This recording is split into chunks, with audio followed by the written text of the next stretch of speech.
Madame Anne-Marie Pelletier, vous êtes professeure des universités. Vous avez enseigné la linguistique générale et la littérature comparée à l'université de Paris 10, Nanterre, qu'on appelle aussi Paris-Ouest. Désormais, oui. Désormais, voilà.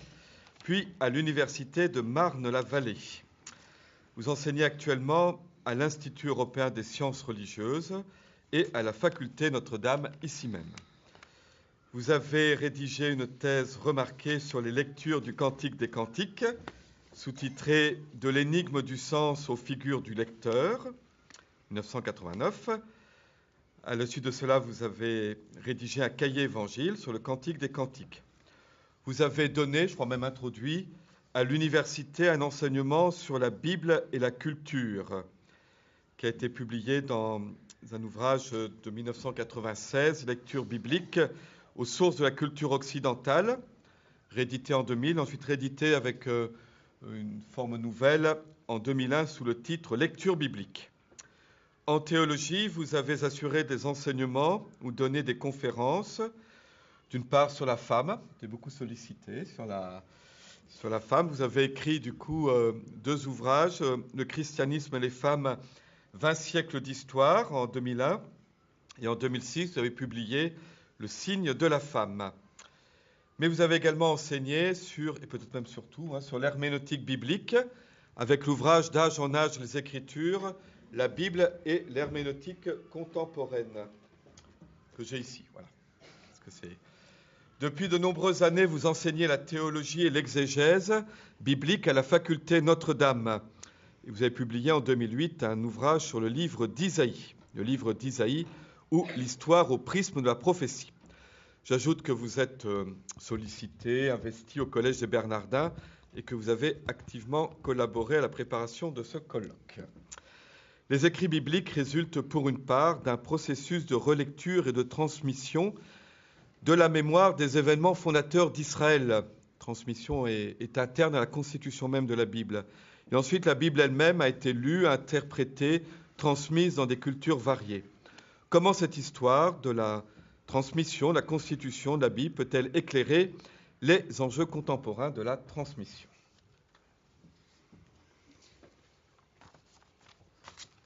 Il y a un an, le visiteur au Collège des Bernardins, que vous étiez peut-être, se trouvait en présence d'une installation du plasticien italien Claudio Parmigiani, quand il poussait la porte de cette maison. Il découvrait alors le sol de la grande nef jonché de bris de verre. Le long des murs couraient les traces d'une bibliothèque incendiée, et entreposées à côté des cloches étaient installées, poussiéreuses, muettes, hors service. Alors tout cela s'offrait aux visiteurs, je dirais comme un ensemble impressionnant de signifiants flottants qui étaient livrés à son émotion et à son interprétation. Évocation d'un désastre, d'une violence qui aurait frappé un monde, probablement. Allusion peut-être à l'histoire même de ce lieu, ou bien encore, peut-être, allusion à notre présent, métaphore de son rapport à la culture du passé. En tout cas, en notre colloque qui s'interroge présentement sur les aléas de la transmission, la vision de Parmigiani me semble faire retour assez naturellement, au moins au point de départ, dans notre mémoire. Et peut-être tout spécialement cet après-midi, qui est consacré au sort actuel de la mémoire biblique dans notre société. Celle-ci n'est-elle pas aujourd'hui, aux yeux de beaucoup, et jusque dans l'éducation nationale, un héritage sinistré, une mémoire oubliée, réduite aux traces de livres incendiés dont on ne sait même plus toujours quels livres ils furent. Mon propos, dans les minutes qui viennent, eh bien, serait, si vous le voulez bien, d'essayer de dépasser quelque peu cette seule image brutale et dramatique, et cela à travers deux mises au point qui voudraient restituer un petit peu de complexité, et je l'espère de complexité positive, à ce diagnostic que nous pourrions poser sur notre moment présent. Ainsi, dans un premier temps, eh bien, je déplacerai le curseur sur la ligne de la chronologie de ce que nous considérons volontiers comme la perte de la mémoire biblique. Et ceci m'amènera à identifier une première modalité, une première expression de l'interruption de la transmission biblique. Et ceci m'amènera également à me demander quelle est au juste cette mémoire dont nous déplorons aujourd'hui la perte et que l'école elle-même s'efforce à juste titre de regagner. Puis, dans un second temps, j'aimerais ramener la perception d'une autre donnée de notre actualité qu'il me paraîtrait très dommageable d'ignorer.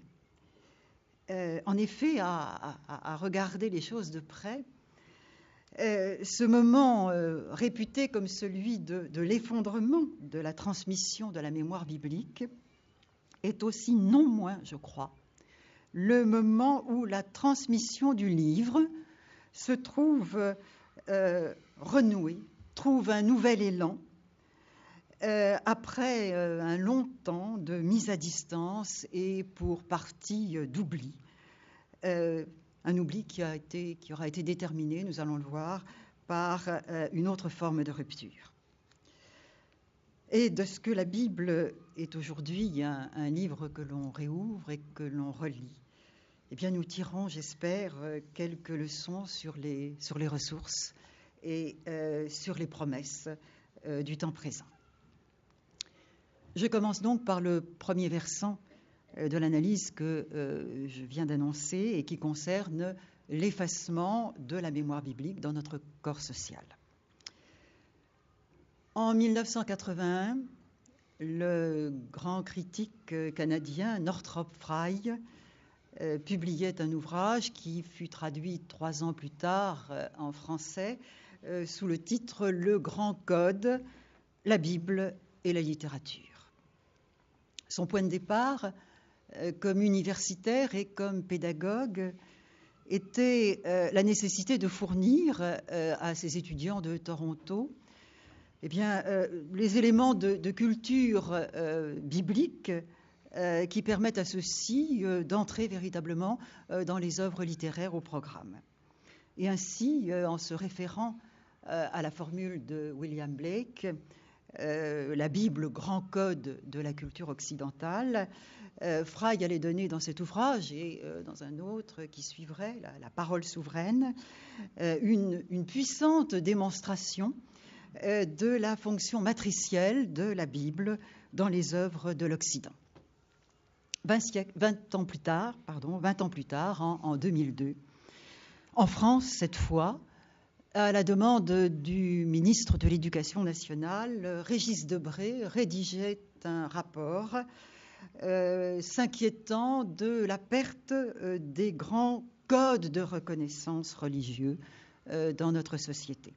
Et il faisait la suggestion d'un certain nombre de remèdes, ainsi de l'enseignement de ce qui allait s'appeler le fait religieux à l'école, ou encore la création de l'Institut européen des sciences des religions dans le cadre de la 5e section de l'école pratique.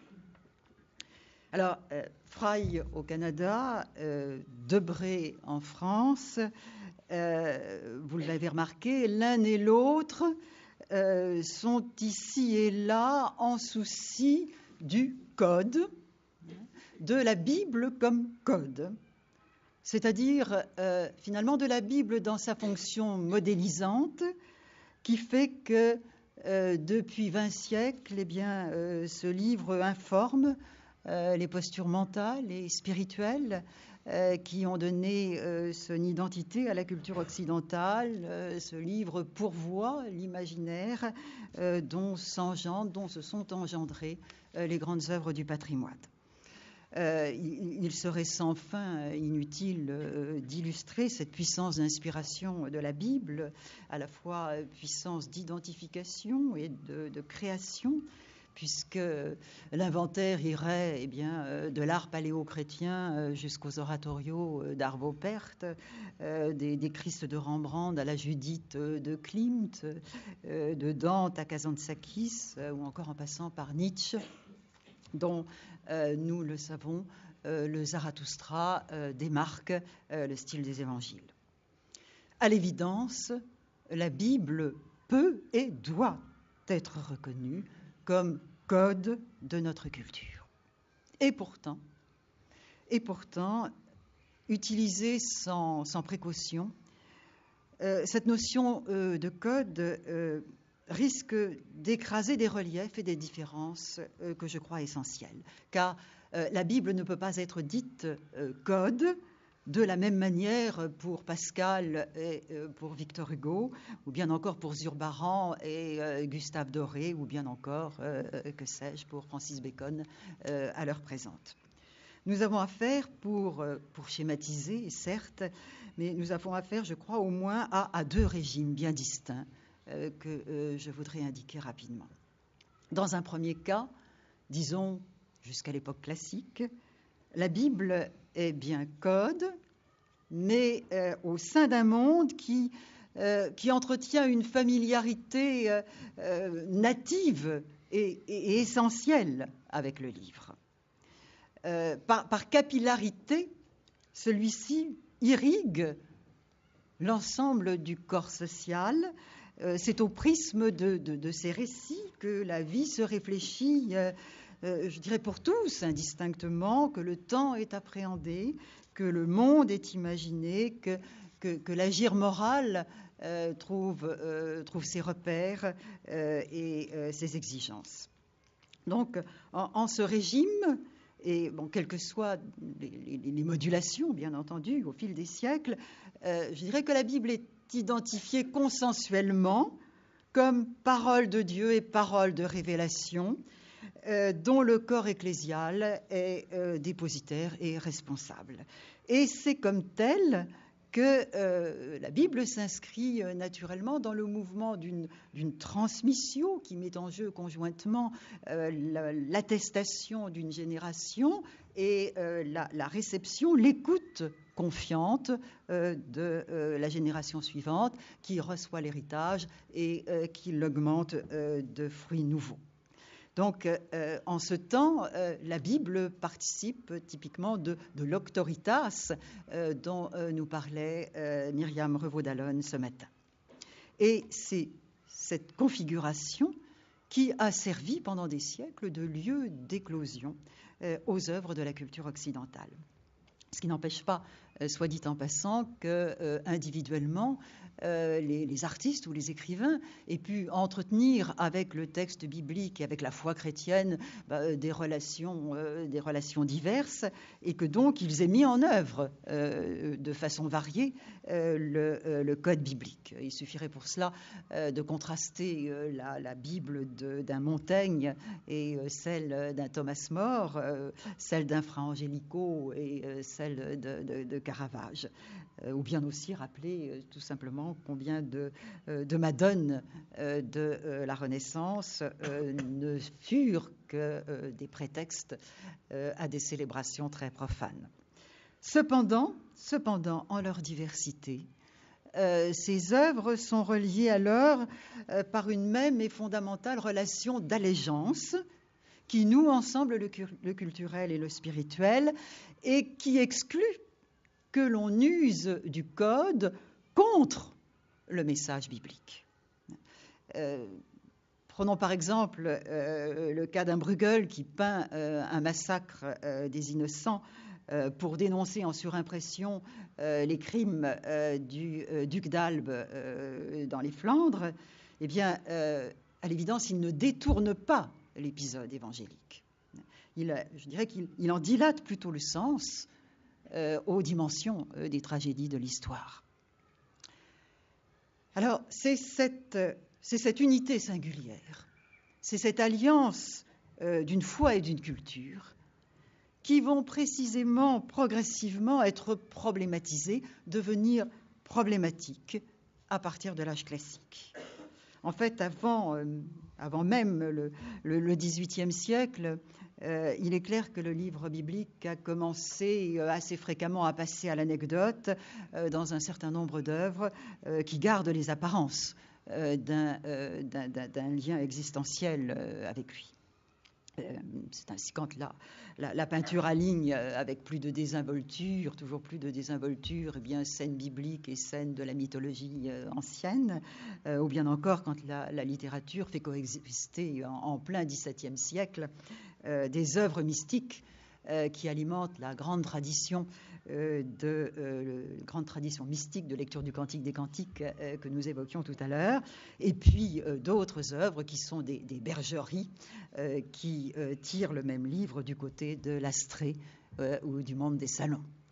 Mais ce mouvement va s'accélérer de façon décisive, irrésistible, dans une culture qui va être, on l'a rappelé ce matin, toujours plus soupçonneuse à l'égard de ce qui se reçoit du passé, réticente à l'égard de ce qui s'endosse par héritage paternel, comme disaient les signes.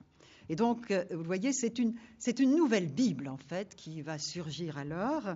Nouvelle, pas simplement parce que le livre se met désormais à résonner dans un univers mental en transformation, mais c'est une nouvelle Bible parce que le livre va exister dès lors de plus en plus délié de son ancrage croyant, affranchi de ses significations reçues, détachées de sa tradition, et donc à distance du mode d'efficience qui avait caractérisé jusqu'alors sa présence aux sociétés occidentales. Et donc sur la ligne de cette évolution, la Bible va être de moins en moins source de sens, globalement parlant, et parallèlement, elle va s'identifier de plus en plus à sa seule fonction de code.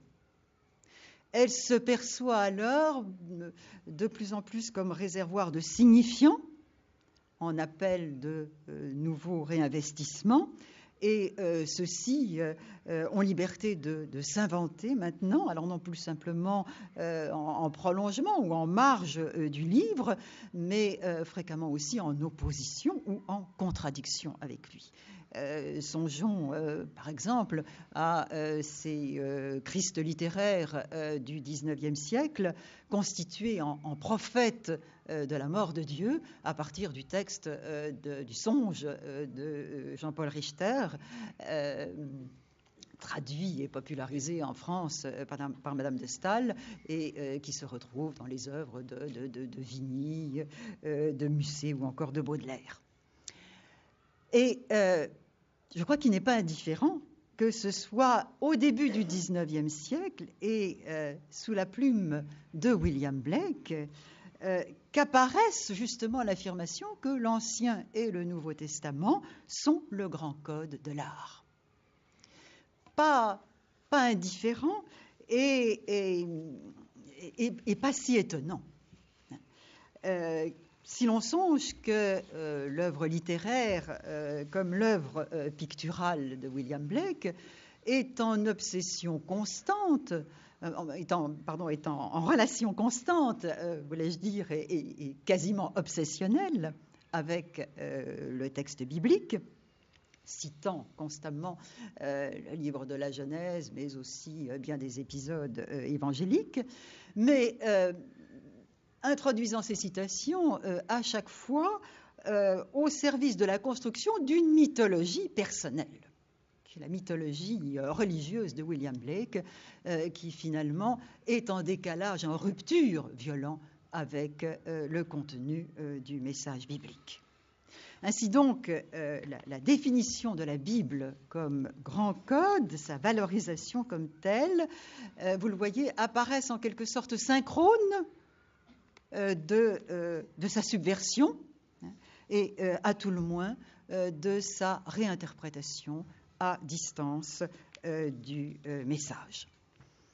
Alors, Stendhal, par exemple, se réjouira de cette situation et il verra dans cette évolution une libération qui permet au texte biblique d'avoir une nouvelle carrière. Et de fait, la Bible ne s'efface nullement du paysage culturel dans les décennies d'un XIXe siècle où, par ailleurs, le scepticisme ou la critique s'amplifie.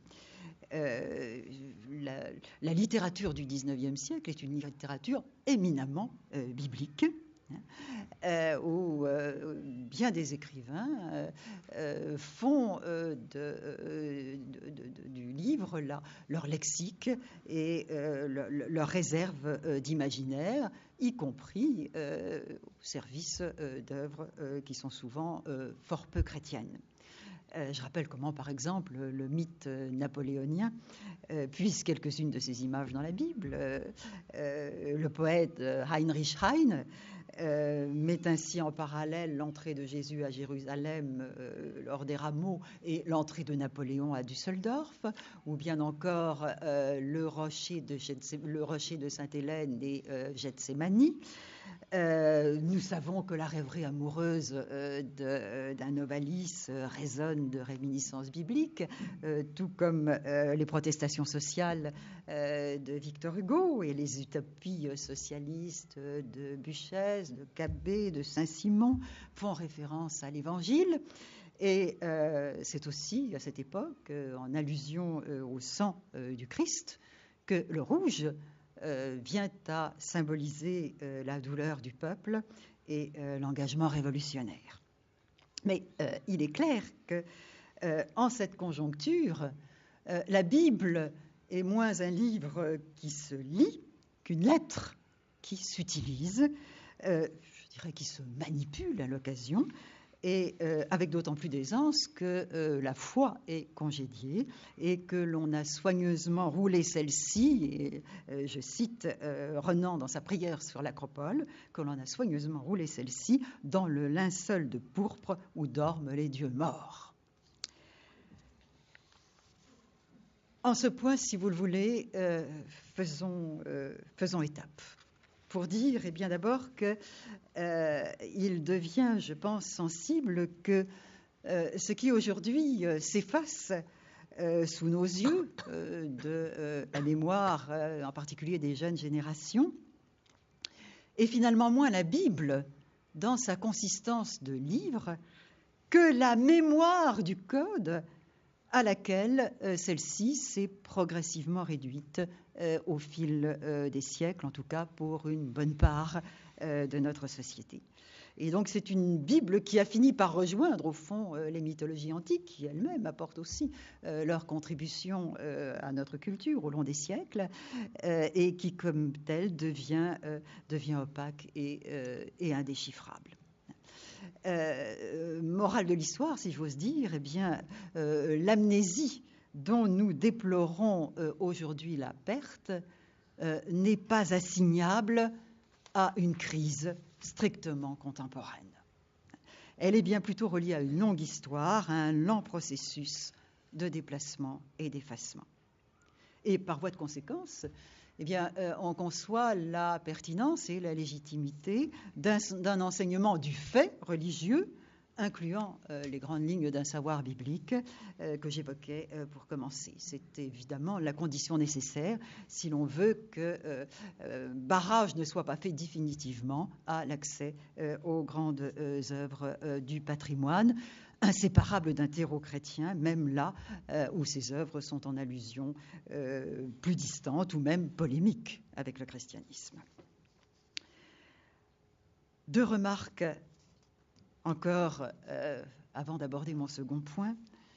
D'abord, pour constater que, compte tenu de ce qu'est l'histoire et le destin des écritures bibliques dans notre culture, tel que je viens de le rappeler sommairement, eh bien, compte tenu de tout cela, il est clair que l'enseignement culturel de la Bible confié à la gestion de l'école ne peut pas être complètement banalisé.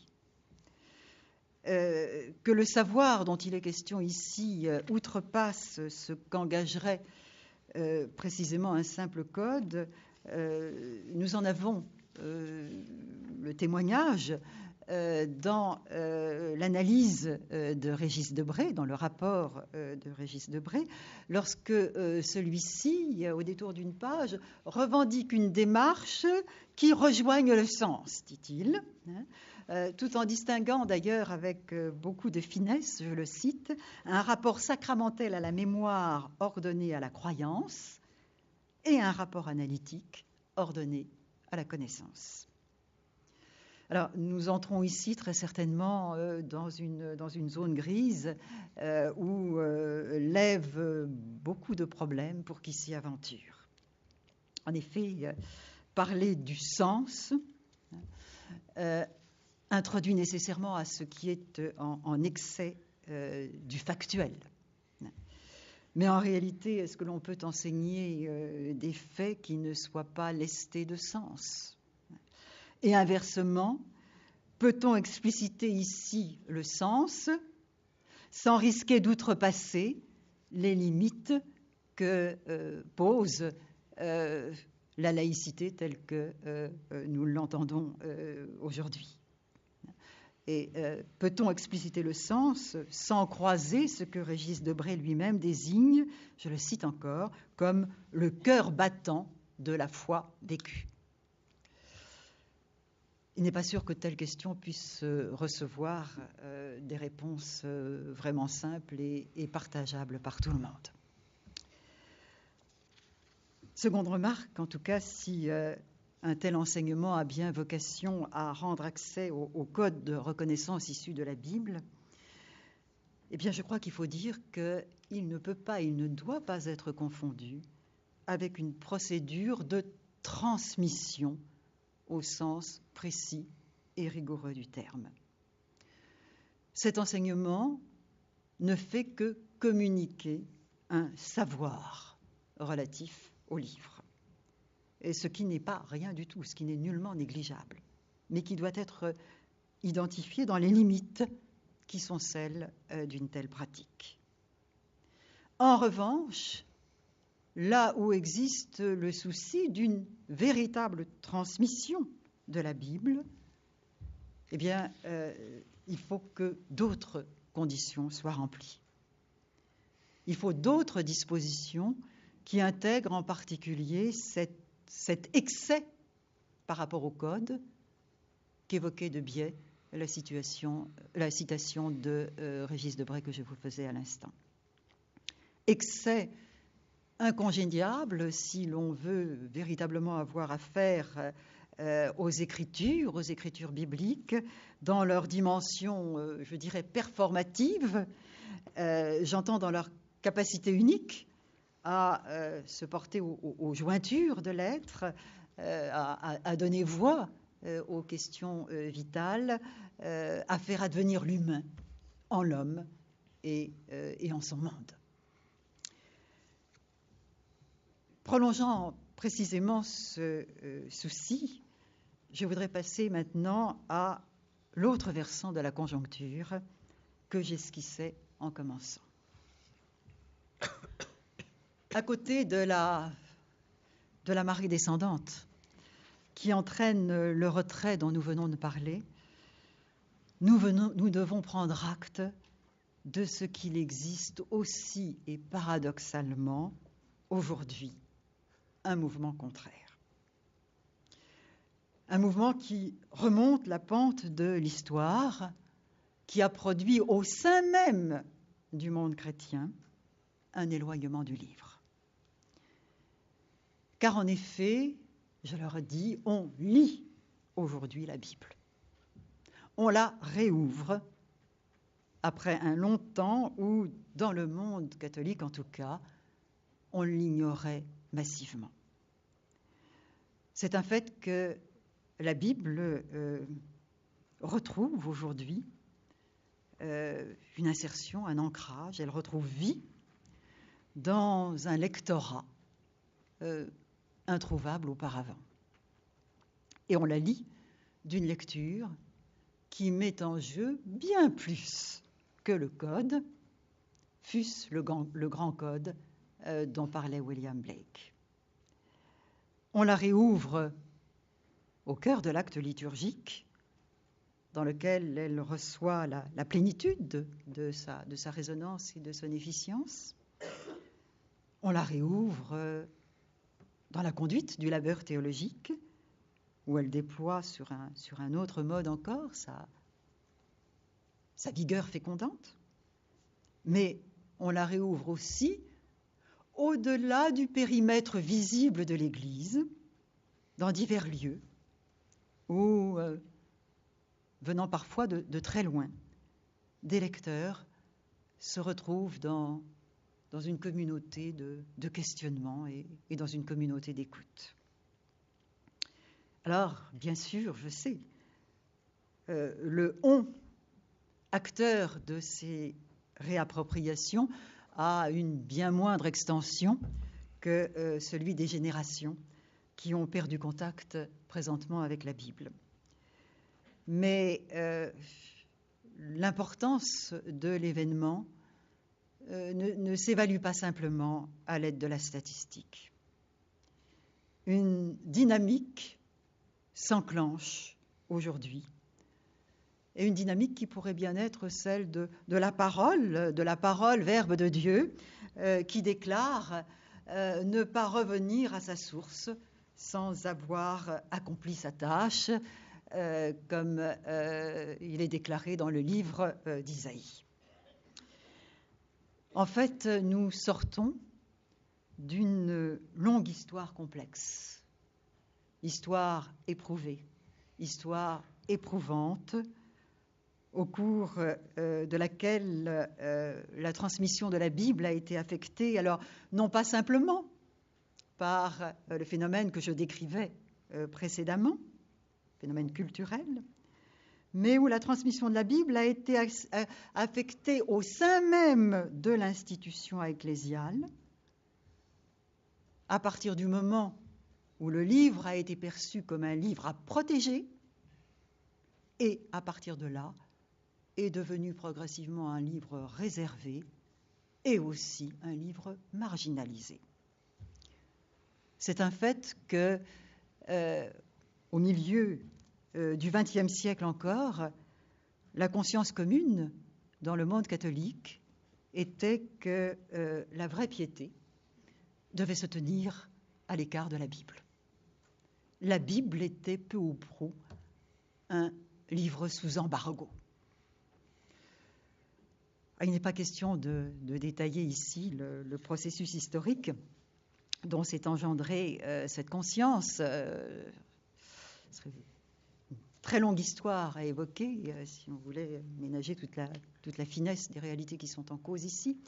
Je rappellerai simplement le rôle tout de même décisif du XVIe siècle en la matière. Le XVIe siècle a été un moment capital pour le monde de l'écrit, pour la culture de l'écrit, avec les nouveautés introduites par l'édition et la circulation des livres.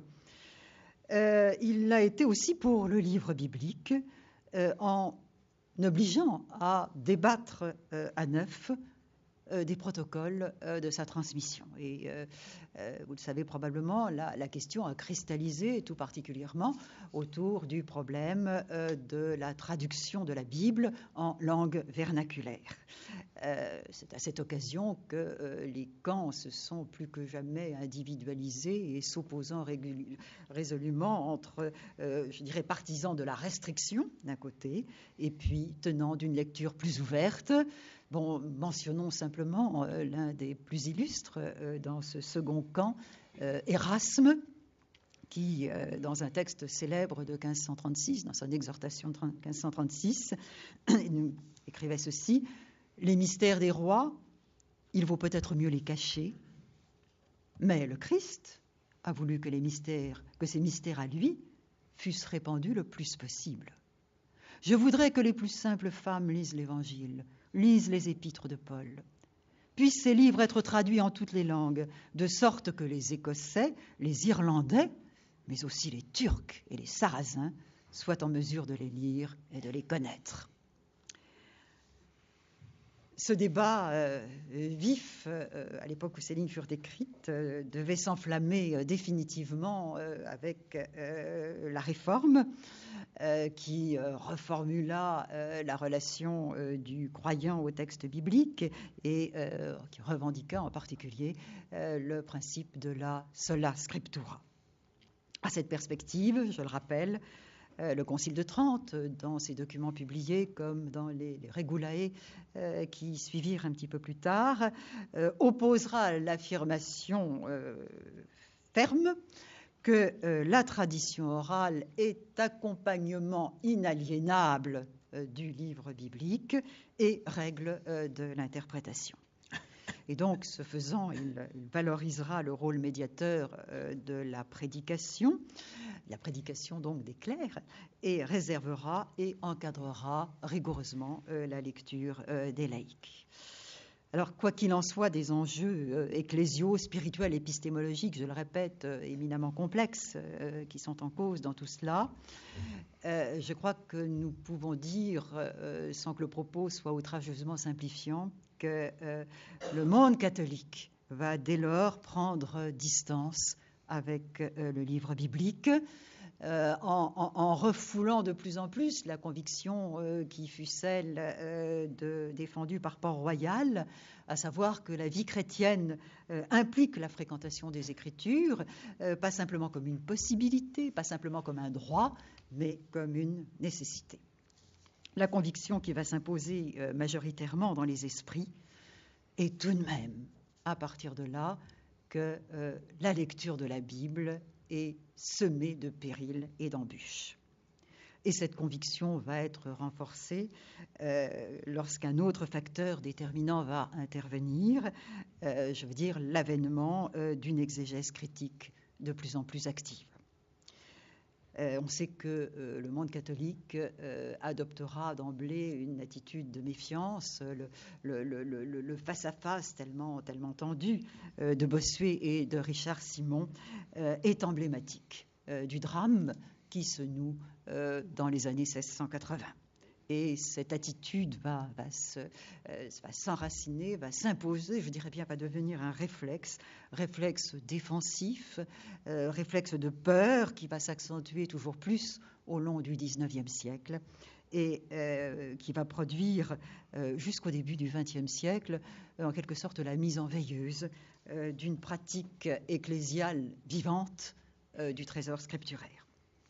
Ce qui veut dire aussi que la Bible va être d'autant plus aisément abandonnée à une science biblique strictement universitaire, sécularisée, largement positiviste et aussi largement hostile à la foi.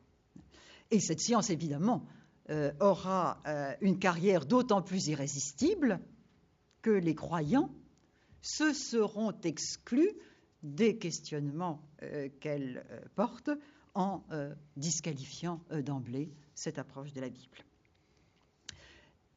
Je note au passage combien il est remarquable dans ces conditions que la foi se soit maintenue du côté protestant, dont étaient issus très majoritairement ces exégètes critiques, grâce à la fréquentation maintenue de la lecture privée, familiale des Écritures.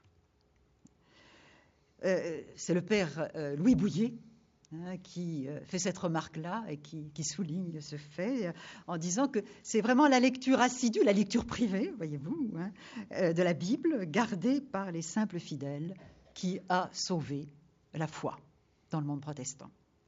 Et il conclut: La lecture seule de la Bible n'aboutit pas à l'hérésie, mais sauve la foi. Louis Bouilhet, je le répète. En revanche, côté catholique, c'est à des écritures de substitution moins périlleuses, eh bien, que l'on va demander d'alimenter la foi et la piété. Ainsi, par exemple, la Bible de Royaumont, qui sera tellement lue et prisée au XIXe siècle, est en réalité une histoire sainte qui entend transmettre les Écritures en faisant prudemment l'économie de leur lecture. Peu, finalement, très peu, vont se retrouver en ces temps aux côtés d'un Père Lagrange pour penser que ces écritures ont les ressources nécessaires pour affronter les questions qui leur sont posées, pour affronter leur transmission au sein d'un monde où les savoirs sont l'objet de très puissants remaniements. Peu auront cette confiance du Père Lagrange, peu oseront et sauront penser comme lui que la science historique in fine ne produit pas la ruine des Écritures, mais qu'elle peut au contraire bien utiliser, faire grandir l'intelligence spirituelle. Alors ces quelques rappels trop succincts et schématiques ont pour seul but ici eh bien, de nous faire mesurer et apprécier un peu, j'espère, la renaissance qui s'opère au milieu du XXe siècle. Lorsque, au fil d'une histoire là aussi complexe, où se joue la vie profonde de l'Église, eh bien, le filet se rompt, les Écritures sont déliées, leurs mots se mettent à circuler dans une confiance retrouvée. À travers ce qui a constitué le mouvement biblique, les Écritures vont être restituées à une transitivité, à une tradition qui les fait circuler de nouveau dans la vie de l'Église, pour la vie de l'Église. Alors j'évoquerai ici, de façon très galopante, je crois comprendre que c'est l'injonction qui m'est faite, des choses que les uns et les autres ont en tête, simplement en évoquant quelques grands textes du magistère, Divino Afflante Spiritu en 1943, mais aussi jusqu'au texte de la commission biblique, l'interprétation de la Bible dans l'Église en 1993, ou bien encore le peuple juif et ses saintes écritures dans la Bible chrétienne en 2001, deux textes qui sont l'un et l'autre préfacés par le cardinal Ratzinger, en passant évidemment par les pages de Dei Verbum en 1965. Je voudrais simplement souligner deux dimensions de ces retrouvailles avec les Écritures. Deux dimensions. L'une est en quelque sorte de concentration et l'autre d'ouverture.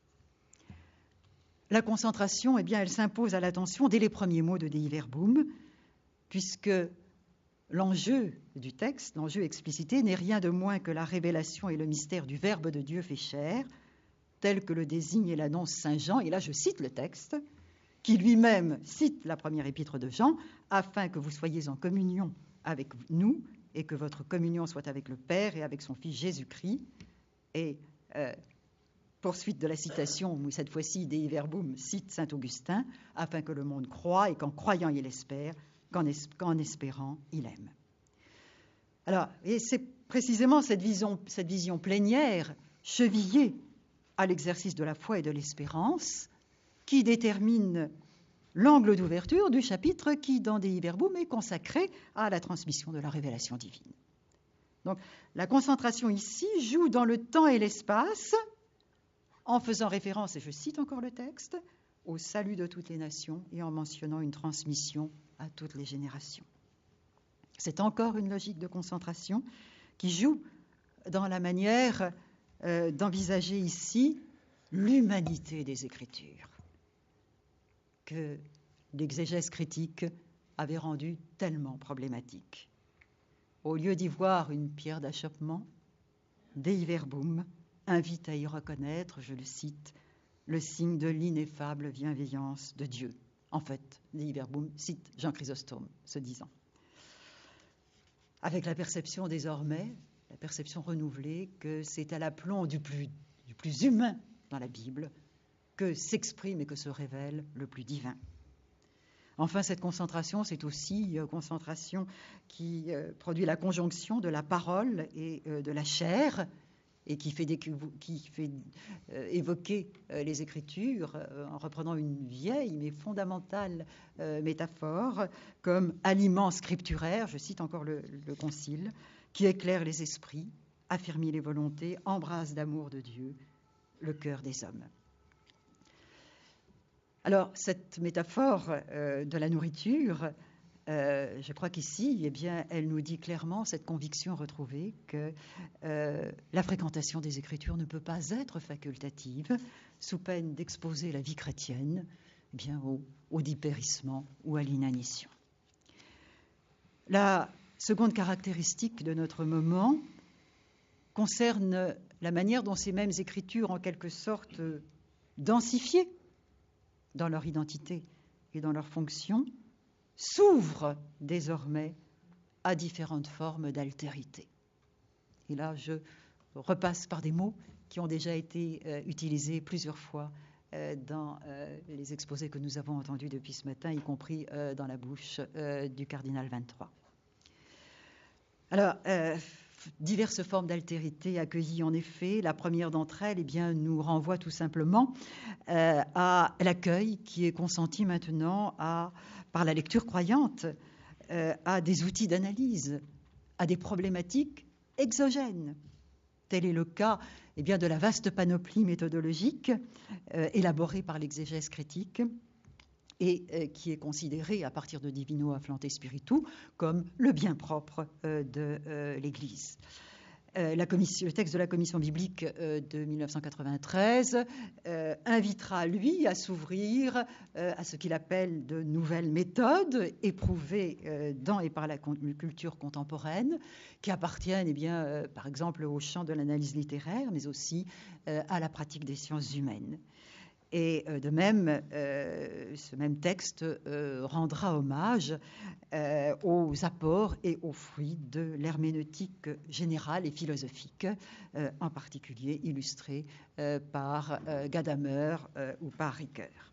Enfin, autre modalité de cet esprit d'ouverture, je vous signale que l'expression est du pape Jean-Paul II dans l'allocution par laquelle il présentait le texte sur l'interprétation de la Bible dans l'Église. Autre modalité de cet esprit d'ouverture, le fait que soient désormais envisagées des lectures qui sont pratiquées par ce que j'appellerais des lectorats non qualifiés, soit des lecteurs aux profils inédits, porteurs de soucis qui ne s'expriment pas forcément dans les catégories théologiques classiques. Dei Verbum, déjà, dans son dernier paragraphe, évoquait ce type de lecture. Et vous le voyez, les textes magistériels ne se dérobent plus ici au risque d'une lecture menée au-delà de la communauté croyante. Alors, toutes ces dispositions, eh bien, se concrétisent aujourd'hui de multiples manières dans la vie de l'Église, à sa marge ou au-delà. Évidemment, je n'ai pas le temps de détailler, c'est très désolant, mais je laisse à chacun le soin d'illustrer. Il faudrait évoquer eh bien, toutes ces maisons de la parole, où des communautés se rassemblent autour de la lecture de la Bible et retrouvent les voix de la Lectio Divina. Il faudrait évoquer aussi ces initiatives tellement impressionnantes qui consistent à laisser retentir un livre de la Bible en lectio continua, en public, évoquant d'ailleurs des scénarios qui sont typiquement bibliques. Ou bien il faudrait évoquer ces lectures qui sont entreprises à partir d'une simple curiosité, ou bien de quête de sens plus ou moins explicitée, mais qui sont mues par l'intuition qu'il y a de ce côté, du côté de la Bible, une ressource de vie et d'espérance. Et donc vous le voyez derrière tout cela, eh bien, à travers tout cela, plutôt, derrière le code, le livre est en train de renaître et les mots du livre deviennent paroles. Et donc, en toutes ces manières de retrouver les Écritures et de les exposer au risque de la lecture, eh bien, s'atteste, je dirais, d'une part, l'expression d'une confiance et d'autre part, l'expression d'une générosité qui sont probablement très évangéliques.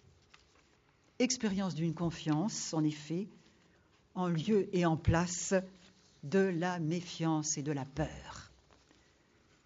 Un livre publié naguère portait ce titre fort bienvenu, « La Bible sans avoir peur ».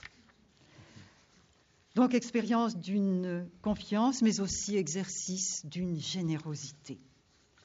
Et d'une générosité au sens que celle-ci s'apprend dans la Bible même à travers les gestes d'un Dieu qui ne compte pas, qui ne mesure pas ses dons avec parcimonie, mais qui déverse sa surabondance, qui fait déborder l'opulence de sa vie.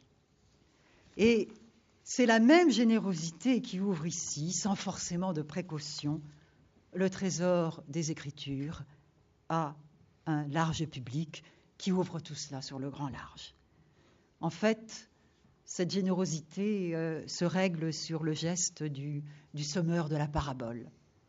Geste étrange à bien des égards, geste d'un semeur qui lance à tout va sans réserver la semence de la parole à la bonne terre, geste de semeur distrait, inexpérimenté, gaspilleur, diraient les économes sourcilleux. Mais c'est ainsi que se conduit le semeur divin, témoin d'une folle générosité que ne bride pas la crainte du gaspillage. Conclusion double, mais rapide.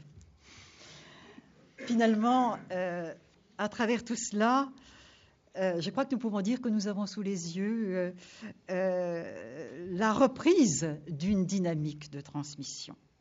C'est un corps réanimé qui est ici en cause, un corpus retrouvant vie au contact de cet autre corps qui est corps ecclésial, corps de l'Église, mais ce corps, pour parler comme le cardinal Barbarin, corps de cette Église dont nous savons où elle est, mais dont nous ne saurions pas trop dire où elle n'est pas. Et la vie qui reprend, eh bien, jaillit d'un jeu d'exposition mutuelle du livre au lecteur, du lecteur au livre. La Bible redevient livre de la rencontre entre Dieu et l'homme, entre les hommes eux-mêmes et aussi entre les générations, car des savoirs précieux se retrouvent en ce moment, qui font renouer avec la plus haute tradition. Ainsi, nous pouvons réaffirmer aujourd'hui, je dirais bien de science expérimentale, que l'écriture grandit avec son lecteur, selon la formule de Grégoire le Grand au Ve siècle. Car le sens se multiplie, il n'est pas seulement restitué. L'héritage croît, avec un accent circonflexe. Il s'augmente à travers sa transmission. Et cette fois, c'est une autre parabole dont la mémoire s'impose. J'entends la parabole des talents, quand celle-ci est entendue avec toute la gravité qui s'attache à des talents, compris comme désignant les biens mêmes de Dieu, et en l'occurrence sa parole.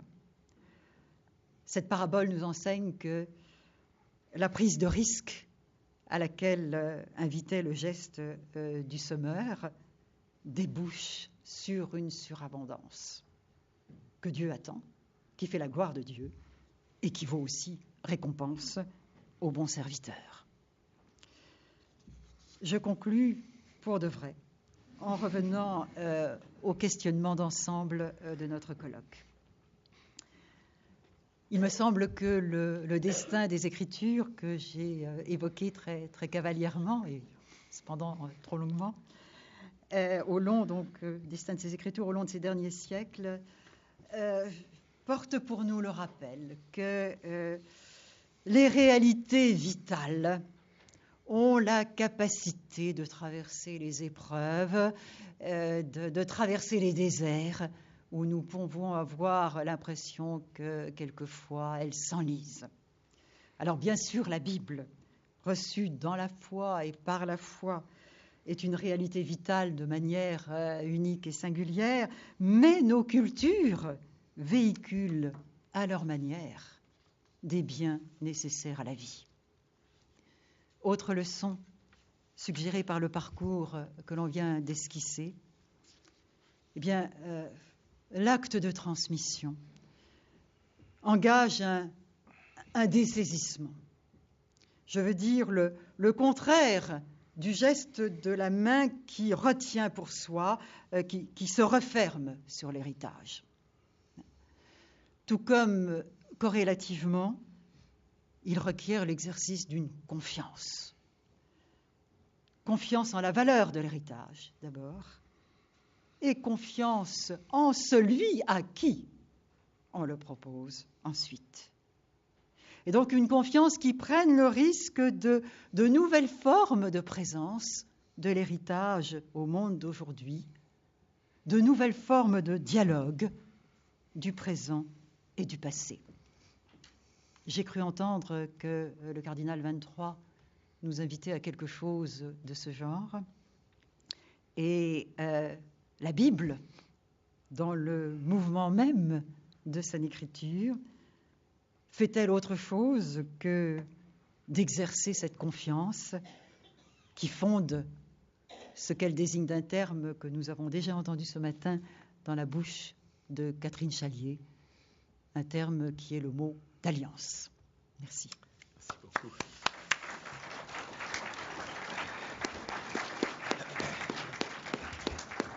Avant de laisser la parole au répondant, j'ai une annonce à faire.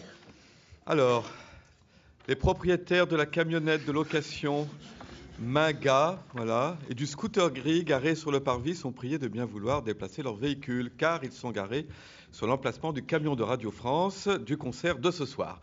C'était une demi-heure, hein, donc je ne sais pas où ça en est actuellement. Voilà. Voilà. Merci. Voilà, merci beaucoup. Je ne sais pas dans quel ordre.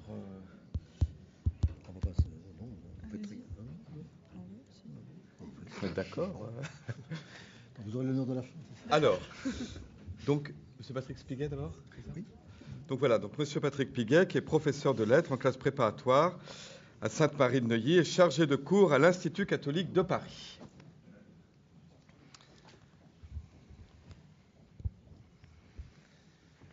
Alors, chère Anne-Marie, vous venez de prononcer des paroles d'ouverture et je me sens de près concerné par tout un héritage littéraire et surtout une perception littéraire de la Bible. Vous avez évoqué la Bible dans son mouvement même, dans le mouvement même de son écriture. Vous venez de dire également que le sens se multipliait, qu'il n'avait pas seulement à être restitué. Et le cardinal a parlé d'une appropriation de la Bible par nous-mêmes, et donc, de facto, il n'excluait aucun écrivain. Vous faites état d'une dynamique dans l'appropriation de la parole biblique et de l'intuition partagée par beaucoup qu'elle contient des ressources de vie et d'espérance. J'ai le sentiment que cette conception si riche de la lecture comme appropriation ou recherche conduit à prendre en compte la dimension littéraire de la Bible, de sa traduction et de sa transmission. Plus que d'autres, peut-être, les écrivains ont une vive conscience du cœur battant, pour reprendre une expression que vous avez prononcée, d'une langue littéraire, une vive conscience de la fécondité d'une parole belle et puissante, vive conscience des enjeux d'une lecture qui est exposition au sens. Et l'accueil qu'ils ont réservé au projet de la traduction de la Bible aux éditions Bayard l'a amplement montré. Rappelons que nombre d'entre eux se situent au-delà du périmètre visible de l'Église, pour reprendre encore une de vos formules. Or, si ces écrivains, comme Marie Ndiaye, Olivier Cadiot, Jean Etchenoz, se sont intéressés à la Bible, et je passe beaucoup de noms évidemment, et s'y intéressent toujours, ce n'est pas seulement pour le code qu'elle constitue, mais pas non plus pour l'excès par rapport à ce code, si cet excès nous ramène à du sens préétabli, à un credo, même à une théologie constituée, fut-elle source d'espérance pour un grand nombre d'hommes. Frédéric Boyer, maître d'œuvre de cette traduction, écrivain lui-même, s'en explique dans un texte liminaire qui pose cette question, qui sera aussi la mienne, du rapport entre transmission et perception littéraire de la Bible. Je vais donc le citer. La littérature n'est ni un ornement ni un alibi, c'est une forme d'action sur la production de texte comme elle l'est sur les personnes. C'est une force de contradiction, de déplacement et de jeu.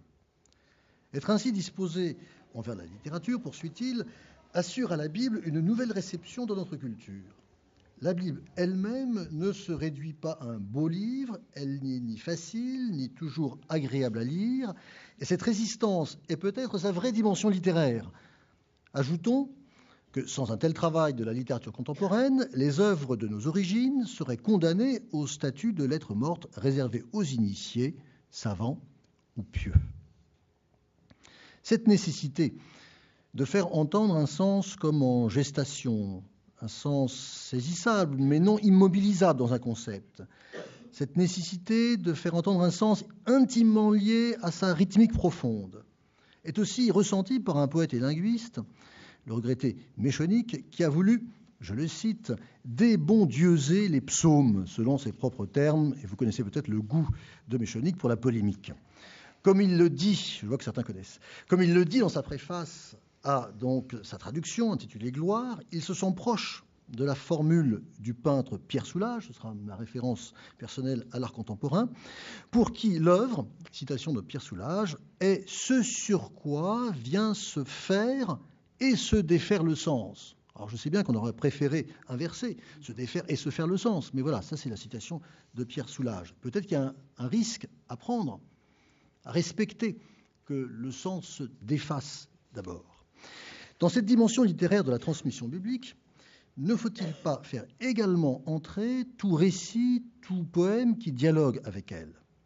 Dans un essai publié en 2009, Marcher dans la neige, le poète Jean-Pierre Lemaire, un écrivain catholique trop méconnu des catholiques eux-mêmes, rappelle combien la rencontre avec le Christ et ses paraboles provoque un mouvement de conversion. Et il ajoute, ce qui me paraît tout à fait en lien avec ce qui vient d'être dit, que le poème pourra même prolonger ce dynamisme issu de l'écriture au-delà des limites du récit biblique. Jésus a semé une graine de conversion en Simon le pharisien, pourquoi le poème ne la développerait-elle pas ? Selon vous, Anne-Marie, en écrivant des poèmes en écho à la Bible, ce poète ne se livre-t-il pas à une herméneutique de la parole biblique qui en assure une forme très précieuse de transmission ? De même, quelle place et quelle fonction donnez-vous à ceux qui renouvellent notre écoute de la Bible par leur traduction d'une fidélité inventive, et j'allais dire fidèle parce qu'inventive, sans tomber bien sûr dans le piège que vous avez défini au sujet de Blake ?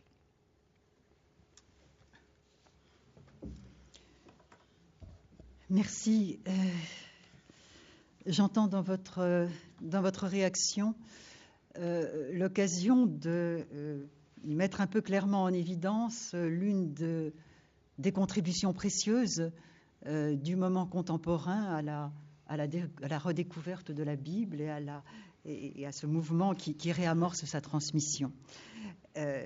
J'entends le fait que nous sommes capables aujourd'hui d'identifier le texte biblique comme une littérature et de valoriser ce texte comme tel.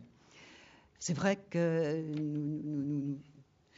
nous sommes présentement au débouché d'une longue histoire où c'est d'abord, je dirais, la caractéristique d'archive du texte biblique qui a été valorisée, en particulier à travers toute l'exégèse critique, historico-critique, comme on dit. et où le texte donc a stimulé avant tout le questionnement historique. Mais la Bible n'est pas simplement archive mémorielle, elle n'est pas non plus simplement un réservoir de propositions ou d'arguments théologiques, ce qui a pu être aussi une manière de l'envisager et de la réduire. Ce que nous sommes aujourd'hui, je crois, en train de très heureusement redécouvrir, c'est que la Bible est littéraire. Alors je n'ose pas dire est de la littérature parce que spontanément l'expression a une connotation dévalorisante, mais la Bible est un livre, la Bible est de l'écriture. Et sa valeur se joue déjà à ce niveau-là et elle doit déjà être interrogée à ce niveau. Quelqu'un qui est, à mes yeux, l'un des très grands exégètes contemporains et qui s'appelle Paul Beauchamp, nous a appris justement à accommoder justement sur ce niveau de la Bible comme littérature et comme écriture. Il aimait dire, avant de se demander ce que c'est que l'écriture avec un grand E, il est bon de se réinterroger sur ce que c'est qu'écrire, ce qu'est l'écriture tout simplement. Donc il y a tout un substrat ici, je dirais anthropologique, auquel nous savons faire droit aujourd'hui et qui, me semble-t-il, est une très heureuse découverte. Le sens littéral, avec son organisation, est un lieu majeur et déjà un lieu où se jouent des réalités spirituelles et théologiques. Rappelons-nous de la belle expression d'Emmanuel Lévinas, la lettre est l'aile repliée du sens.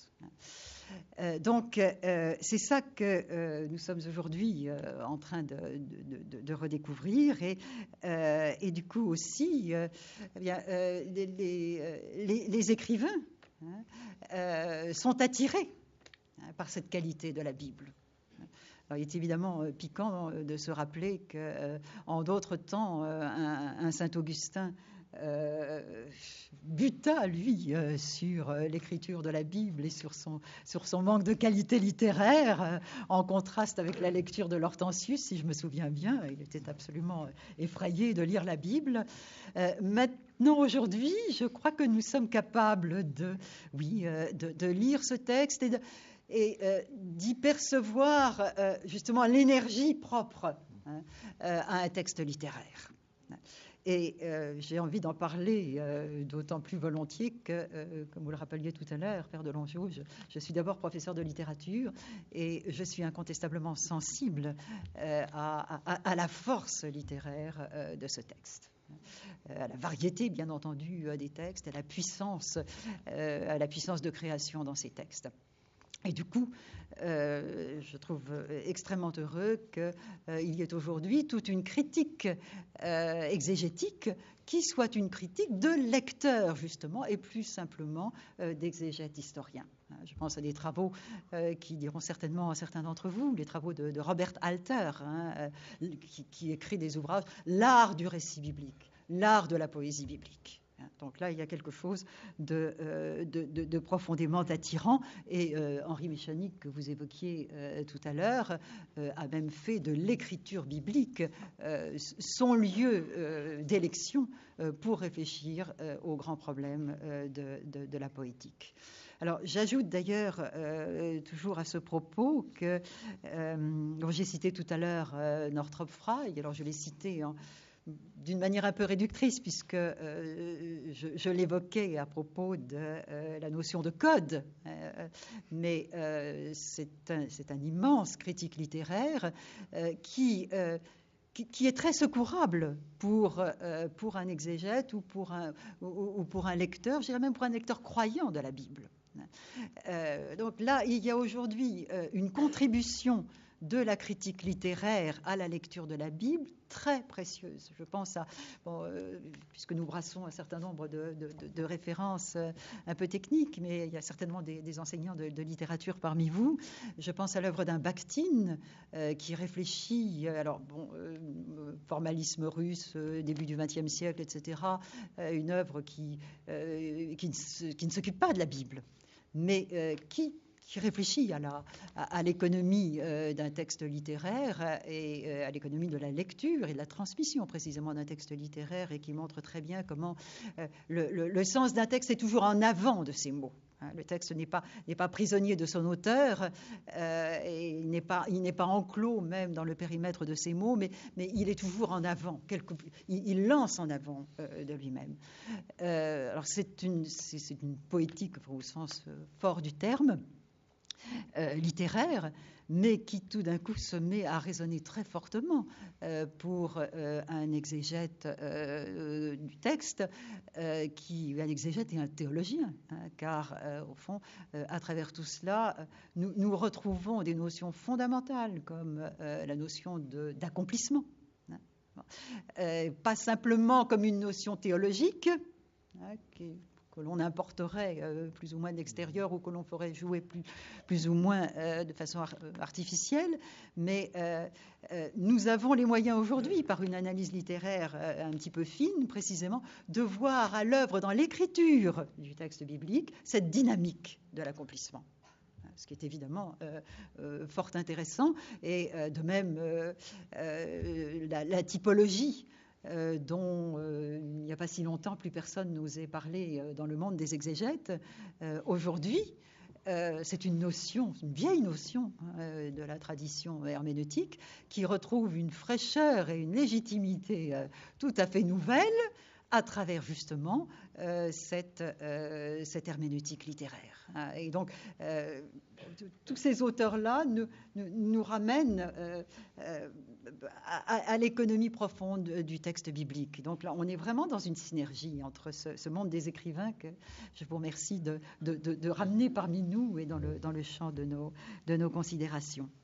Alors, bon, il y aurait tellement de choses à dire, mais vous évoquez la contribution des écrivains qui, je dirais, se prennent aux mots du texte et qui les prolongent par leurs propres mots, alors sous toutes sortes de formes.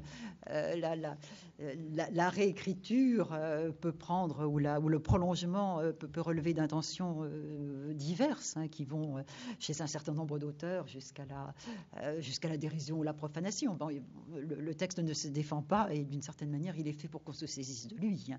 Mais les auteurs que vous évoquiez, si j'entends bien, sont aussi ceux qui identifient les blancs du texte, sont attirés par ces blancs. Et alors, moi je dirais que ce qui me frappe et ce qui m'intéresse dans cette démarche-là, ce sont ces écrivains qui ne cherchent pas à obturer, hein, à combler les silences ou les vides, mais qui au contraire, hein, les amplifient, hein, et donne chair de poésie, en quelque sorte, à des silences du texte. Et vous citiez Jean-Pierre Lemaire, hein, ô combien. J'ai envie d'ajouter des noms de poètes qui ne sont pas forcément des chrétiens, hein, mais qui témoignent justement de cette capacité qu'a la langue poétique de servir le texte biblique et de le faire grandir. Je pense à, par exemple, La vie de Marie de Rainer Maria Rilke, qui a été lu, je crois bien, ici même il y a quelques mois, alors qui là aussi vient se prendre à ce si peu que comporte le texte biblique, le texte des évangiles en référence à la Vierge Marie. Vous savez que c'est très très peu, hein. Et avec un infini respect, Rilke se saisit de ce si peu et le prolonge d'une parole poétique, la vie de Marie, donc les différents moments de la vie de Marie.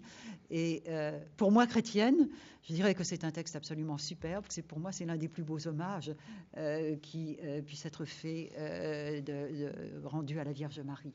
Je pense aussi à quelqu'un comme le poète Claude Vigée, hein, qui lui aussi est tout à fait dans cette perspective. Alors, j'en dis encore un tout petit mot. Oui, parce qu'il y a cette citation de Soulages que je trouve superbe. Et oui, ça serait faudrait faire travailler des étudiants là-dessus. Bon, voilà. L'œuvre est ce sur quoi le sens vient se faire, ou bien ce sur quoi vient se faire et se défaire le sens, disiez-vous. Hein, et dans cet ordre-là, alors qu'éventuellement on préférerait que ce soit l'ordre inverse. Eh bien non. Et précisément, c'est la vertu de la poésie, mais c'est aussi la vertu du texte biblique. Et c'est là que je crois qu'il y a une connaturalité à certains égards entre Bible et poésie. L'un et l'autre, effectivement, activent le sens, mettent le sens, donnent forme au sens, et en même temps, l'une et l'autre, c'est du féminin, l'une et l'autre,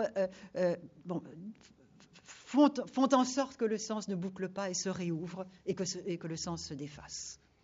Et là, la vertu, je dirais, anti-idolatrique du texte biblique rejoint d'une certaine manière une des vertus les plus profondes du texte biblique, qui est de nous ouvrir, précisément, toujours au-delà. Voilà, merci. Cette fois-ci, j'arrête. Alors, Marie-Emmanuelle Simon, vous êtes spécialiste de littérature médiévale, doctorante, et chargée de t'aider à l'université donc, de Paris-Ouest. Paris-Ouest, Nanterre, La Défense, voilà, on va y arriver. Et si j'ai bien compris, vous avez repris la suite d'Anne-Marie Pelletier sur ce cours Bible et culture. Hein, Nous sommes une illustration vivante de la tradition. La transmission, voilà. De l'héritage. De l'héritage, oui. Il y a... Sans connaître le testateur, mais... Maintenant, la testatrice. C'est précisément d'ailleurs de cette position que je vais m'adresser à Anne-Marie Pelletier, puisque je donne un cours de 3e année intitulé Bible et littérature. Cours dont la fonction principale est précisément de fournir aux étudiants de littérature les clés de ce grand code, sans lequel tout un pan du sens échappe lorsque l'on est confronté à l'œuvre d'un écrivain lui-même pétri de culture biblique. C'est donc du sein de cette expérience concrète d'enseignement, dispensée en contexte laïque à des étudiants issus souvent d'autres traditions religieuses et culturelles, que j'entends votre analyse, et je voudrais livrer ici 2 échos qu'elle suscite. Je vais abréger le premier et développer le deuxième. D'abord, je vous sais gré d'avoir proposé une remise en perspective sur l'axe du temps de la notion de crise de la transmission. Je suis extrêmement sensible à la façon dont vous avez montré que le texte est devenu accessible en même temps que la culture qui l'entoure est tombée dans une sorte d'oubli. Il y a une histoire de la réception du texte biblique et nous en sommes tributaires, mais j'ai constaté moi-même que commencer par expliquer cette histoire aux étudiants permet d'entrer dans le texte et de dédramatiser le rapport avec ce texte qui est ressenti d'emblée comme problématique. En effet, certains de mes étudiants, musulmans ou athées, ont peur de lire le texte biblique et surtout d'en donner une interprétation qui ne serait pas autorisée, car le geste herméneutique ne leur est pas familier, et spécialement quand il s'agit de livres qui ont un rapport avec le religieux. Il faut donc à la fois rappeler qu'il s'agit d'une œuvre littéraire, et j'y tiens, pour laquelle les outils d'analyse restent valides, et que, en plus, ce texte est celui de 2 traditions juives et chrétiennes qui sont précisément avec lui dans un rapport herméneutique. Donc, il n'y a pas d'illégitimité dogmatique à ouvrir la Bible. Bien sûr, les épisodes bibliques ne sont pas un bain culturel, et vous avez expliqué l'histoire de cette culture, mais j'aurais aimé que vous remontiez encore plus loin. Pourquoi ? Parce qu'au moment où cette culture est en train de se défaire, peut-être qu'il serait intéressant de s'interroger sur l'amont, le moment où elle s'est faite, et je pense qu'il y a une trace de la vivacité de cela dans l'étude contemporaine que l'on fait de la patristique, du moment où la Bible était réellement ouverte et où elle était lue en contexte évidemment très différent, puisque c'était dans un monde qui n'était pas d'abord chrétien. Ma deuxième remarque vient du fait que je suis sensible à ce que vous dites de l'impossible banalisation d'un enseignement sur la Bible. Si lorsqu'on s'adresse à des étudiants de l'université d'État, on ne veut pas s'entendre dire comme Paul à Athènes, nous t'entendrons là-dessus une autre fois, il convient de gagner la confiance de celui à qui on prétend transmettre le texte biblique.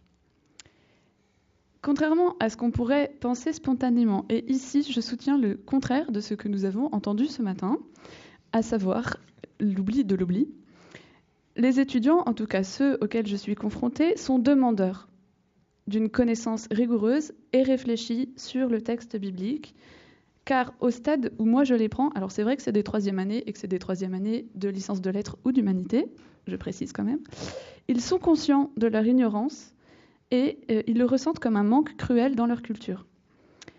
De plus, en raison de la difficulté qu'offre le texte à première lecture, ils veulent un guide et, par construction, ce rôle échoit à l'enseignant, c'est-à-dire moi. Ce qui est difficile, ce n'est donc pas de leur proposer d'ouvrir et de lire le texte de la Bible. C'est de se faire accepter dans la durée comme un guide fiable pour l'exploration de celui-ci. Alors je sais mon avantage sur les enseignants du secondaire. Je m'adresse à des étudiants qui ont déjà 20 ans ou plus et je peux aplanir les obstacles en les rassurant par des arguments de raison et en confortant la légitimité de l'étude que je fais par le déploiement de la complexité du texte. Je me situe là d'un point de vue totalement professionnel de l'étude d'un texte. J'ai perdu ma ligne. Mais oui, ceci m'amène in fine à me demander tout de même sur quoi est fondée ma légitimité dans cet enseignement précis. Ma compétence professionnelle, c'est un élément, elle consiste à mener une analyse précise et rigoureuse du texte. Mais quand on fait étudier le texte biblique à l'université, il faut à la fois être un enseignant en littérature, se cantonner strictement dans ce rôle et le déborder largement. Au bout de 3 cours, un groupe d'étudiants est venu me trouver pour me demander « Madame, votre cours est rigoureux, vous nous donnez beaucoup d'informations sur le texte et le contexte, vous donnez toujours plusieurs interprétations d'un même texte. Mais on se demandait, est-ce que vous êtes croyante ?» Bref, ils voulaient savoir d'où je parlais. Et la difficulté pour moi, c'est que la laïcité telle qu'elle est pratiquée dans l'université suppose que je me taise là-dessus. Ils le sentent, d'ailleurs, et ça se voit à la façon dont ils formulent la question avec maintes précautions. Mais ma position professionnelle doit primer sur mes convictions personnelles, en même temps que, pourtant, je sens bien que ma légitimité, à leurs yeux, tient au moins autant à la familiarité que j'entretiens à titre personnel avec le texte biblique qu'à mes compétences. Ce qui est confirmé aussi, et ça c'est, je crois, nouveau, vous nous en direz votre expérience, par des remarques de mes collègues, cette fois, parce que je ne cache pas vraiment beaucoup mes convictions personnelles, et ceux qui les connaissent et qui savent l'intérêt que j'ai pris à me former dans ce domaine affirment que c'est un heureux hasard que celui qui a fait que c'est moi à qui on a confié ce cours. J'ai même une collègue qui est venue assister à ce cours parce que c'était moi qui le faisais. Donc, tout se passe comme si j'étudiais un texte, comme les autres, avec les mêmes outils que pour les autres textes, mais que la valeur de mon travail venait précisément de ce que j'entretiens à titre personnel, un rapport particulier avec ce texte singulier. Donc, ma question porte sur cette légitimité étrange de l'enseignement d'un texte biblique dans un contexte de laïcité et où pourtant on sent bien qu'il y a quelque chose de plus, un surcroît. Je commencerai par la deuxième question, puisque c'est celle à laquelle vous donnez le plus d'ampleur. Question de la légitimité de ce type d'enseignement, question de l'autorité finalement, dont nous parlions ce matin, qui m'est évidemment sensible puisque je l'ai expérimenté il y a 20 ans quand je mettais sur pied cet enseignement à Paris 10 et que je retrouve éminemment aujourd'hui à l'école pratique dans le cadre de l'EESR. Quelle peut être la légitimité de l'enseignant en pareil cas ? Je crois que c'est une question subtile. Donc je risque quelques éléments d'analyse. Je dirais déjà tout simplement que finalement la seule légitimité possible, acceptable, pour un enseignement fait ainsi en contexte de laïcité et au service de l'école de la République, ça ne peut être qu'une légitimité professionnelle, de qualification professionnelle. Ce qui autorise à ouvrir le livre à des étudiants, c'est que soi-même, on a déjà investi beaucoup de temps, beaucoup de labeur dans la lecture du texte, peut-être dans la lecture de l'hébreu, peut-être, etc. Bon.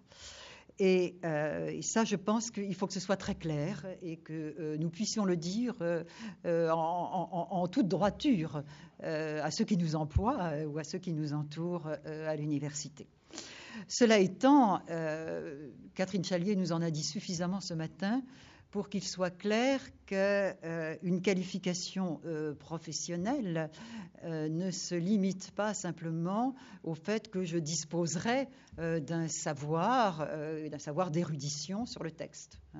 Elle nous a dit et redit ce qui paraît tellement essentiel, que dans l'acte de transmission, c'est à la fois un savoir qui est en cause et c'est la relation de la personne qui enseigne à ce savoir qui est non moins déterminante. Mais je dirais que ça, c'est vrai pour tout enseignement. Comment faire lire avec fruit une page de la recherche du temps perdu à des étudiants si on n'a pas soi-même fait l'expérience de ce que c'est que le contact avec l'écriture de Proust.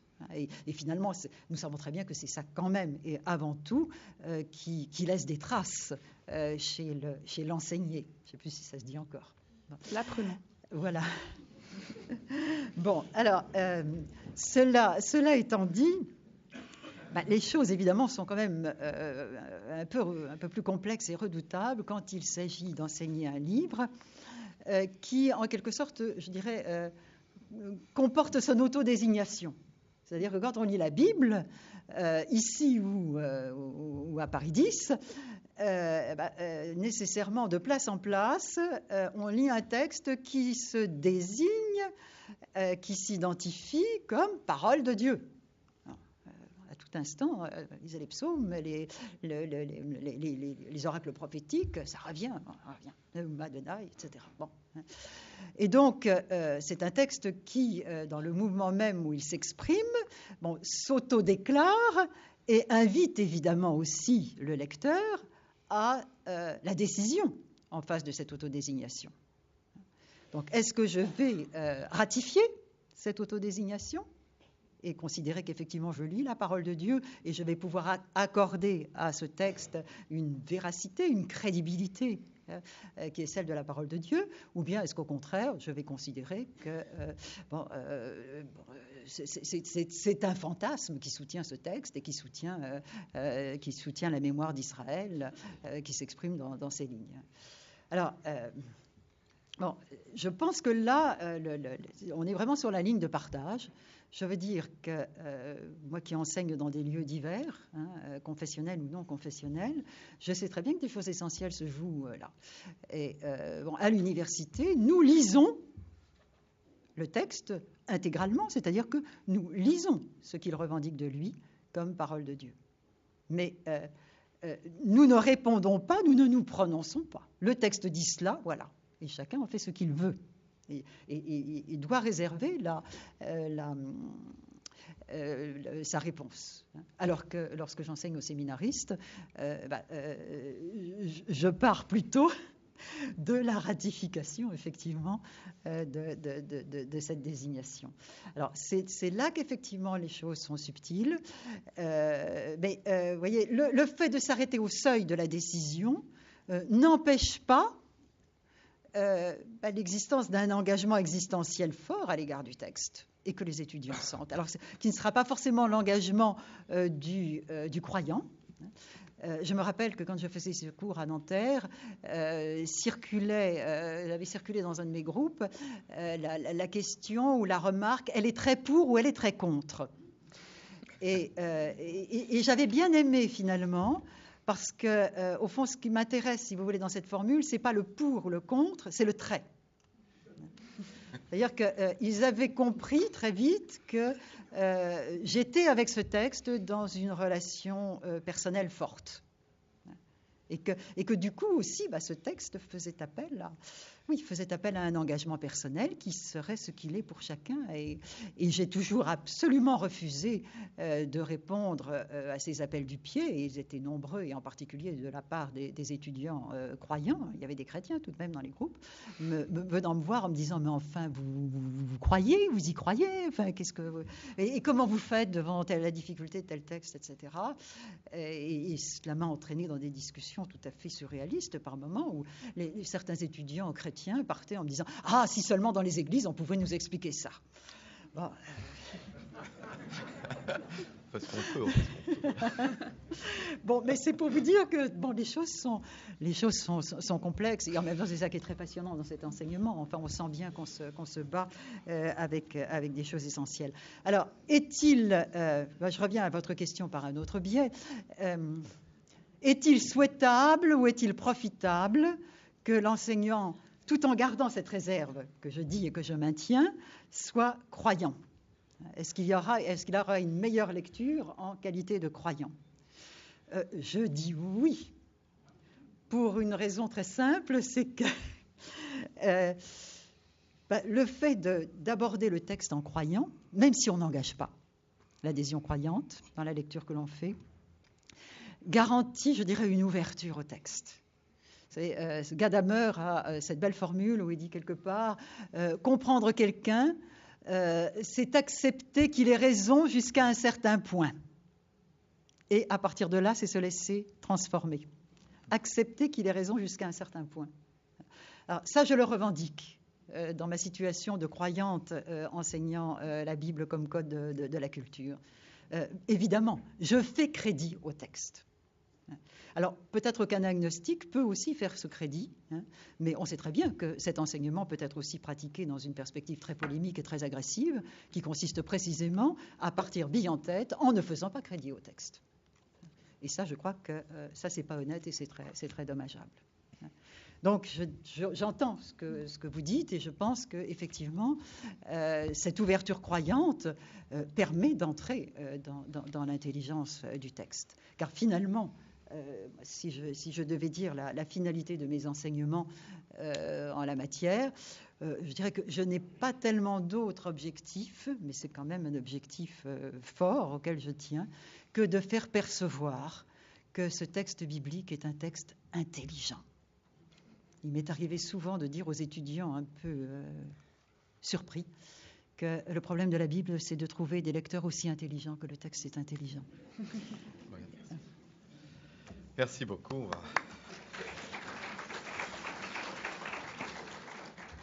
À ce moment de notre colloque, il nous est apparu, quand nous en préparait, très important qu'il y ait un temps où nous pouvons en plus petits groupes vraiment échanger, parce que tout ce que nous avons entendu suscite évidemment beaucoup de réactions et de questions. C'est donc un temps d'atelier. Je vous présente rapidement les personnes qui vont animer ces ateliers. Il y a un atelier, je les remercie d'ailleurs parce que beaucoup de gens se sont déplacés exprès, même de loin, et donc voilà, je les remercie beaucoup. D'abord, il y a un atelier qui nous a paru très important sur la catéchèse, qui est la question donc de la transmission. Voilà, est-ce qu'on transmet la foi en catéchèse, Et nous avons donc le père Olivier Teilhard de Chardin, qui est vicaire épiscopal chargé, tiens, lève-toi, parce que levez-vous pas. Voilà, et donc qui est vicaire épiscopal chargé de la catéchèse au diocèse de Paris, Madame Pauline Davance et Madame Anne Grégoire, qui sont du service diocésain de la catéchèse. Vous trouverez toutes les salles affichées extérieures. Il y a un autre atelier sur les nouveaux moyens de transmission, avec Nicolas Dugin, que vous connaissez déjà, mais qui va se relever quand même, voilà, qui va donc réfléchir avec vous à ce sujet. Un atelier sur la culture religieuse à l'école avec M. Xavier Dufour, qui est arrivé de Lyon il y a une heure, là, qui est co-auteur de toute une collection de cultures religieuses, Les chemins de la foi, en 6 volumes publiés maintenant au CERF, dont certains sont en vente, là. Un atelier aussi sur la transmission et la famille, qui est animée par Madame Hélène Chéron. Où est-elle? Elle était là. Voilà, voilà. Et puis par Madame Christine Cape. Voilà, qui sont donc référentes du service chantier éducation des AFC, qui tiendront même un colloque ici dans 15 jours, je crois. Voilà, merci beaucoup. Un atelier sur immigration et transmission avec Monsieur Mathieu Aouansou. Est-ce qu'il est là? Voilà, le voilà. Levez-vous, restez debout un petit peu, voilà. Qui est donc un diacre permanent responsable de la pastorale des migrants en Seine-Saint-Denis. Alors, on a déjà commencé à aborder cette question ce matin. Voilà, merci beaucoup. Et puis, un atelier sur l'éducation affective et sexuelle avec Monsieur Christian Théry, le docteur Guénola Dubrul. Où sont-ils là? Voilà, ils sont de ce côté, qui sont de l'association Teen Star, qui va beaucoup dans les écoles pour proposer des programmes d'éducation affective et sexuelle aux adolescents. Donc, il y a tout un savoir-faire qu'ils vont vous partager à ce sujet. Sinon, après, nous nous retrouvons ici à 19h30 avec Monsieur Christian Monjou, qui a, à travers des œuvres d'art, va nous parler un peu comment l'art est vecteur de transmission. Voilà, à 19h30 ici. Il faut dîner avant, ou après, comme vous voulez, mais c'est ça.